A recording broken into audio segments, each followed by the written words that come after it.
Hi everyone, my name is Erica and today I'm here to share with you 5 ways to overcome a creative block. So for the past couple of weeks, I've been preparing for an art show. I have 6 paintings to finish and it's been a journey. It's been a journey of being in the flow, out of the flow, hitting so many roadblocks and trying to get back in again. And I just want to let you know that it's completely normal. Even as someone as myself who've been making art pretty much my whole life and pursuing it as a career for the past 5 years, I hit creative blocks all the time. And that's why I really wanted to make this video and share these tips, because I don't want people to feel discouraged when they try a creative act or some sort of artistic expression and they get stuck once and they think, I'm not any good at it. I don't want that to happen. So that's why I wanted to share these 5 tips to let you know that it's completely normal to have creative blocks in whatever stage you're at as an artist. So the first one is to have an abundant mindset.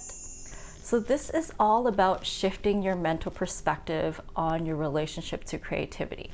Creative energy is something that's floating all around us. It's everywhere all the time, and it's very easy to get inspired. And I think when we're trying to work on something and we hit some sort of mental block, we think that just because this idea couldn't happen, there's not going to be another idea that comes. So we try to hang on to that idea so tightly because we don't think that there's going to be any more ideas for us. And this is the difference between a scarcity mindset and an abundant mindset.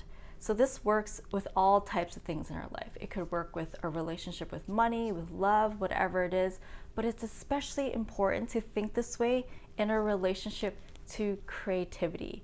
Creativity is so abundant, and that's what we have to believe. We have to have a bigger picture on the creative process, shift our perspective, and know that more is gonna come. More is always coming.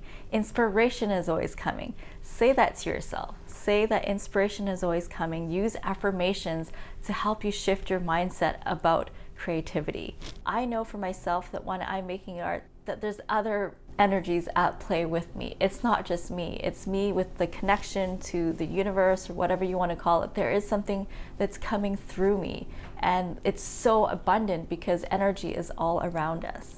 Number 2 is to face your fear and go through the darkness. So when we have a creative block, it's a very emotional experience too, right? We have the mental block, but we also have the emotional block. And that is when we get triggered by something and maybe we start feeling a lot of sadness or anger or frustration. And that's when we start to break down. We think we're not good enough, this is never going to work out. That's when we have to really sit with ourselves, sit with that darkness, sit with that voice that is talking to you when you're making art, telling you that you're not good enough. Sit there and ask the voice, why are you talking to me like this? What is it that you want me to work through? What is it that you want me to learn from this experience? And the only way through, as I said, is to walk through it. Go face to face with that darkness. Don't be afraid to tap into that side where it feels really hard to deal with. It's uncomfortable. The only way through it is to go through the uncomfortable parts, and I promise you, you're gonna come out on the other side of it. Use your emotions as fuel for your creativity. Don't hide from it. Use it as a tool to get deeper into your creative pursuits. Number 3 is to step away, let it breathe, and move the energy in another way. So what we tend to do when we're working on our art is we suffocate it. We overwork it to death and it becomes something completely different, right? And that's when we have to step away, let it breathe, let it just air out, let yourself air out, and move the energy in another way. As I said earlier, creativity is an energy. It's floating all around us. So when it gets stuck through the act of whatever you're doing, for me it's painting, I know I have to move that energy in another outlet. It's something that's stuck inside of me, so I have to find another way to let it out. For me, the past couple of weeks, I've been cleaning my house a lot, rearranging my house, cooking, dancing, doing yoga, going for a walk, and moving that energy in that way. Because when I move that energy in other ways and when I show up to my canvas again, that is when my channels are clear. That's when I feel more connected.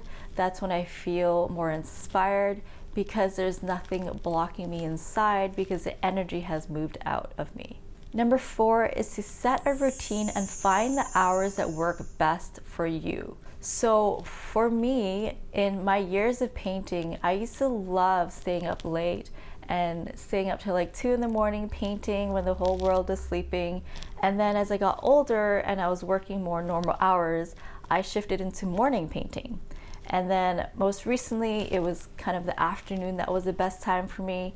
And right now, what I'm finding is I'm shifting back to the nighttime, and that's when I'm feeling most creative. And so what I do now is I set those hours at night for me to do my work because I know when I'm most productive. And that's the thing with finding your hours. You're gonna have to do some testing because they will change. And for myself, as the seasons change, as we get closer to winter, I'm finding that I'm staying up late more for some reason.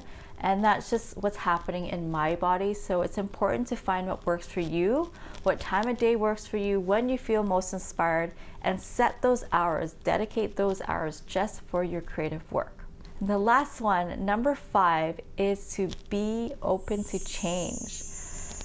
So this was a hard one for me to swallow this week because I was painting and I really wanted to paint a shell for some reason. The image of a shell came through and I was like, this canvas is gonna have a shell on it. So I painted a shell and then I didn't like it. I painted it over again, painted another shell, painted it over again, and another shell. And I swear I did this probably 16, 17 times. I actually counted.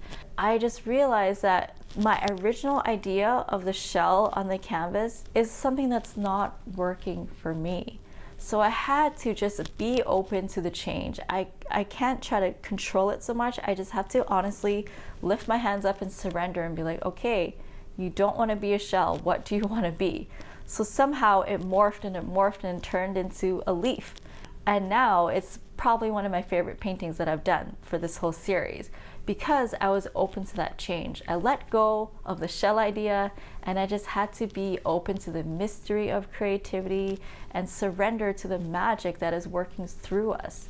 That's the thing. Creativity is something that works through us. It's not something that we are doing. It's energy that's coming from somewhere else that's working through us.